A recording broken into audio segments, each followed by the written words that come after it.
Toledo, we're famous for glass, Art Tatum, Tony Pacos, Jamie Farr, a world-class museum, the Toledo Mud Hens and Wildlife, an outstanding zoo and public library system. But who are the people that make our city so great? Welcome to the Soul of the Glass City podcast. I'm your host, Monique.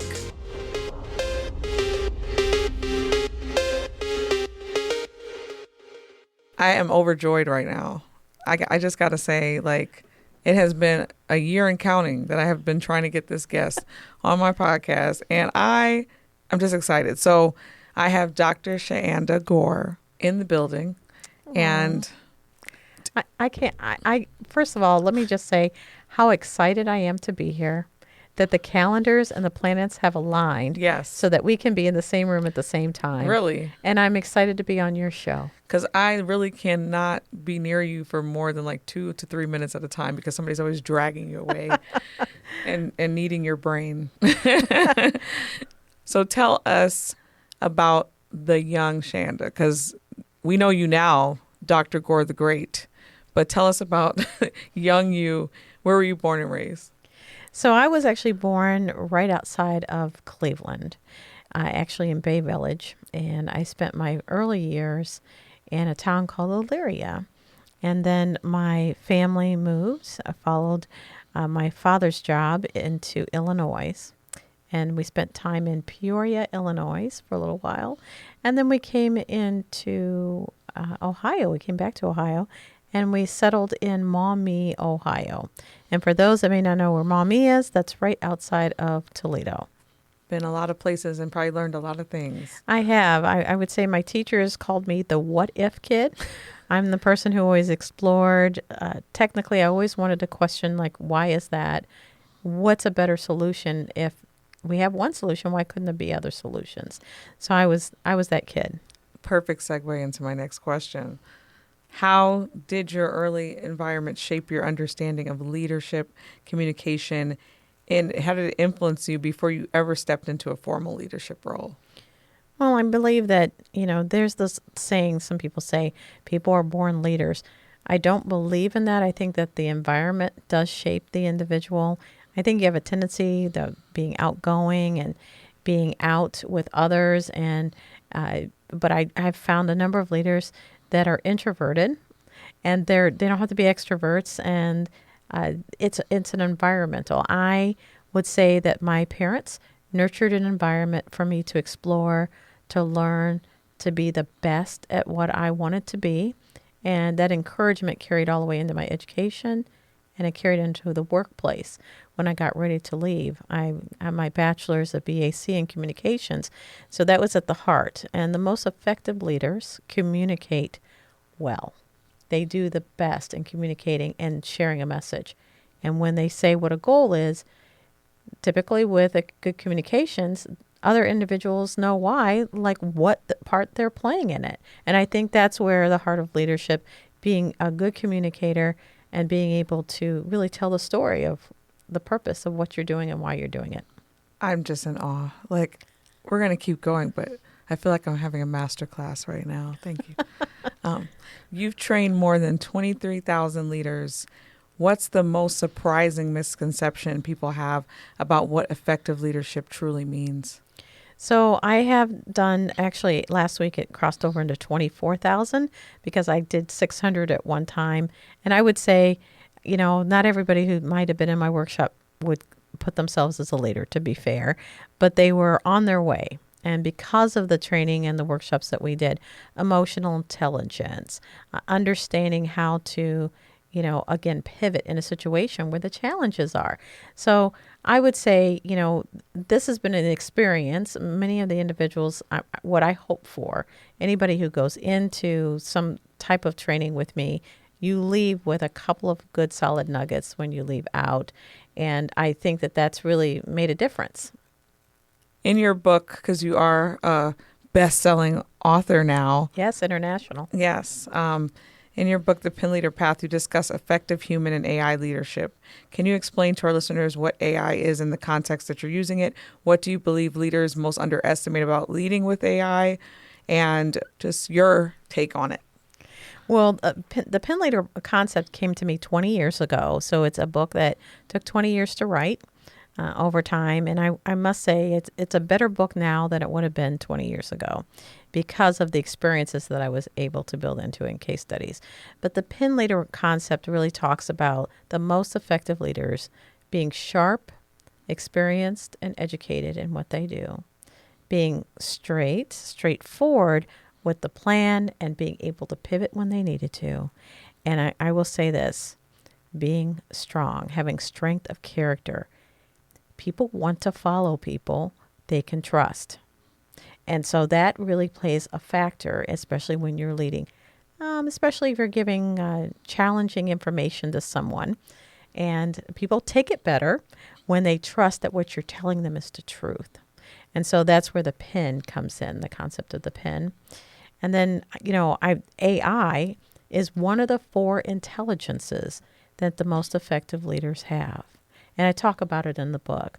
Emotional intelligence, intrapersonal intelligence, which is knowing thyself, being self-aware of where you are, your reactions, your triggers. And then the last one besides artificial intelligence is interpersonal intelligence, which is how to build positive relationships with those around you.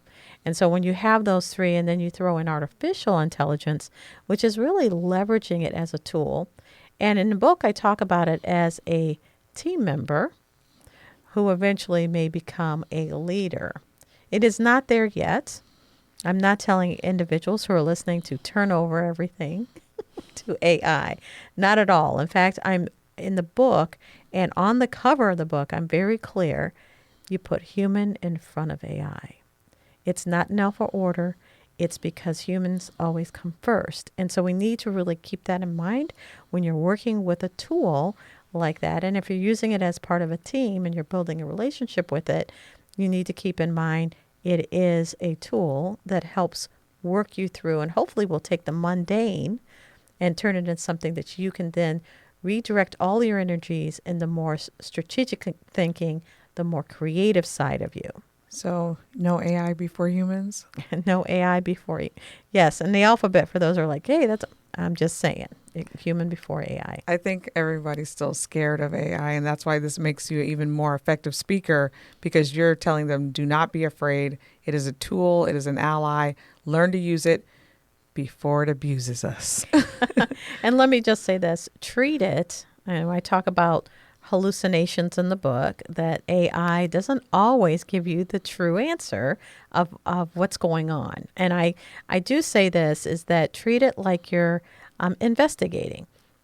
Come to 3 sources. This is the journalism in me. But go find 3 sources to back up whatever it's providing. And if it doesn't have that, and it's not providing the source, you need to question it, because it may fill in a gap with information that's just plain old not true. I've seen some AI lies myself. Mm-hmm. Got to Google extra. You've consulted across industries from municipalities to athletic organizations. What's the toughest leadership or culture challenge you faced that completely changed your approach to developing others? I think that when I first started talking about emotional intelligence and then how AI, the intelligences, and how they play in, was when I looked out in the audience and I saw some people getting emotional. It had triggered in them some of the comments that were being made in the room. And this is another reason why during my trainings, making this a safe space, why it's so important to do that. So I use different ways of getting the audience to respond, but they don't not necessarily have to speak out into the room. They can use the I usually give a presentation. They can QR code in and provide answers. So they can say what they want to say and feel that they can say it and I read it, because when you read what's being on the screen and what's coming across, it becomes real. When you type it, it's real. And so it's therapeutic to many of the individuals that come to my sessions for them to say, I'm afraid. AI, I'm afraid. It's like the Terminator. That's what I get. It's totally iRobot. I'm afraid. But then they can say it there, but they may not be saying it to their boss. right? And so this gives them a chance. So I would say that was a game changer. And it's really been able to we can now have very truthful out conversations so that we can address really the elephant in the room.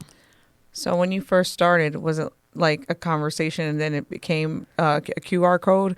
Like, did you notice that people were scared to talk about it? And Yes. then, so you definitely adapted in that situation. I did. It's nothing like when I would say, the person at the water cooler who talks a lot but doesn't do the work, and they're like, they start to look around the room. I'm like, you're calling people out. We can't have that. Let's back that out. And I even say, don't self-identify yourself and don't call somebody else out. You just keep your head. But they all look down or they look up. I just think when you're having those kind of conversations, people know. And I would say this: people know good leaders, but do they know exceptional leaders? And this has been a challenge too. You might be with someone that you might consider good, but have you had exposure to an exceptional leader? And that's where I'm always pushing. I'm not even good to great. I want you to be exceptional.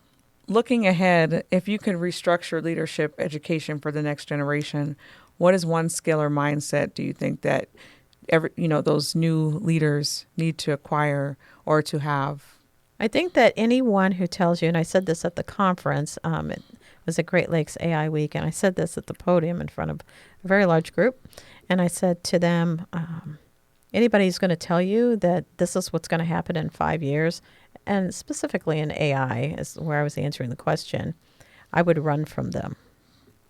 Because there's no one walking around with, a fortune telling and they shouldn't be. They can only predict as far as they can. But no one really knows what 5 years is going to look like from now.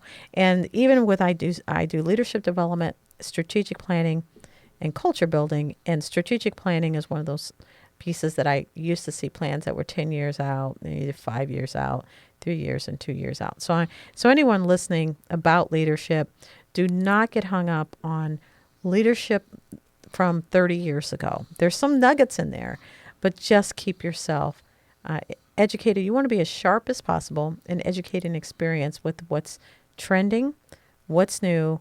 And then I say in the beginning of my book, there is really important to understand, I don't believe in martyrdom.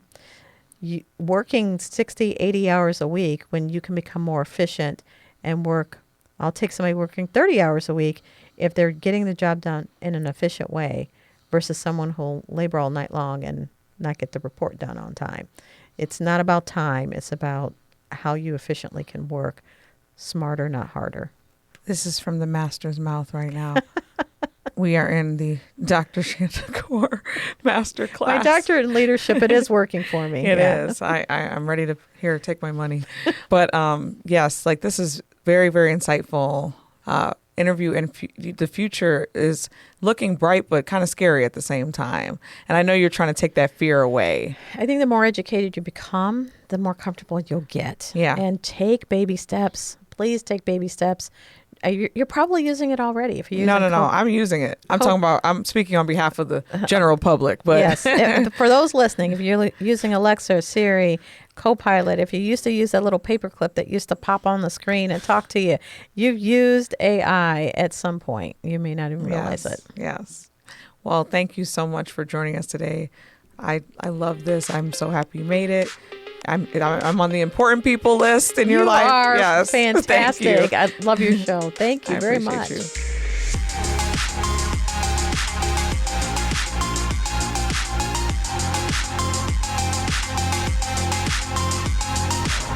Thank you, everyone, for listening.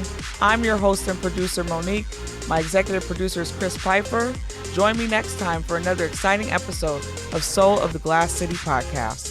For more information, if you have questions or comments, go to wgte.org/soul.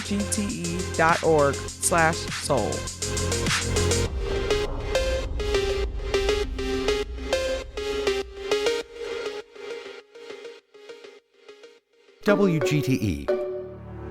Voices around us.